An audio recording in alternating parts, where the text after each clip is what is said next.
Morning ಎಲ್ರಿಗೂ, ಹೇಗಿದ್ದೀರಾ? So ಇವತ್ತಿನ ದಿನ ಮಂಗಳವಾರ ಪೂಜೆ ಮುಗಿಸಿ ನೋಡಿ ಫ್ರೆಂಡ್ಸ್, ಈಗಿನ ತಿಂಡಿ ಸ್ಟಾರ್ಟ್ ಮಾಡ್ತಾ ಇದ್ದೀನಿ. ಇಷ್ಟೊತ್ತು ಪೂಜೆ ನೆಲ ಕರಣೆ ಬಟ್ಟೆಗಳು ಎಲ್ಲ ಇಷ್ಟೊತ್ತಾಯಿತು.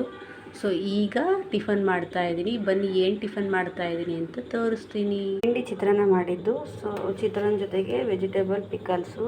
ಇಷ್ಟೊತ್ತಾಗುತ್ತೆ ಪ್ರತಿದಿನ. ಇವತ್ತು ಸ್ವಲ್ಪ ಬೇಗನೆ ಆಯಿತು ಅಂತಂತ ಹಂಗೆ ನೋಡಿಕೊಂಡ್ರೆ ಪ್ರತಿದಿನ 11:30 ಆಗುತ್ತೆ ನಮ್ಮೆಲ್ಲ ಕೆಲಸಗಳನ್ನು ಮುಗಿಸಿ ನಾವು ತಿಂಡಿ ಮಾಡೋದಕ್ಕೆ. ಸೊ ಐ ಹೋಪ್ ಒಂದೇ ಎಲ್ಲ ಕಷ್ಟಗಳಿಗೂ ದೇವರಿದ್ದಾನೆ ಅಂತಂದು. ಎಷ್ಟೇ ಕಷ್ಟ ಬಂದರೂ ಕೆಲಸ ಮಾಡಲೇಬೇಕು, ಜೀವನ ಮಾಡಲೇಬೇಕು, ಬಂದಿರೋ ಕಷ್ಟಗಳನ್ನ ಎದುರಿಸಲೇಬೇಕು, ಹಾಗೆ ಮನೇಲಿರ್ತಕ್ಕಂಥ ಪದಾರ್ಥಗಳಿಂದ ತಿಂಡಿನ ತಿನ್ನಲೇಬೇಕು. ಸೊ ಇದೊಂದು ಉದ್ದೇಶ ಇಟ್ಕೊಂಡು ಸದಾ ಮುಖದಲ್ಲಿ ನಗು ಇಟ್ಕೊಂಡು ಜೀವನ ಮಾಡ್ತಾ ಇರೋ ಜೀವ ಅಂದರೆ ಅದೊಂದೇ ನಾನು ಅನಿಸುತ್ತೆ. ಎಲ್ಲರೂ ಇರ್ತಾರೆ, ಆದರೂ ಕೂಡ ಸೊ ಹೆಣ್ಮಕ್ಳಿಗೆ ಅವ್ರದ್ದೇ ಆಗಿರ್ತಕ್ಕಂಥ ಪ್ರಾಬ್ಲಮ್ಸ್ ಇರ್ತಾವಲ್ಲ. ಓಕೆ, ಎನಿಬಡಿ ಆಲ್ ಖುಷಿ.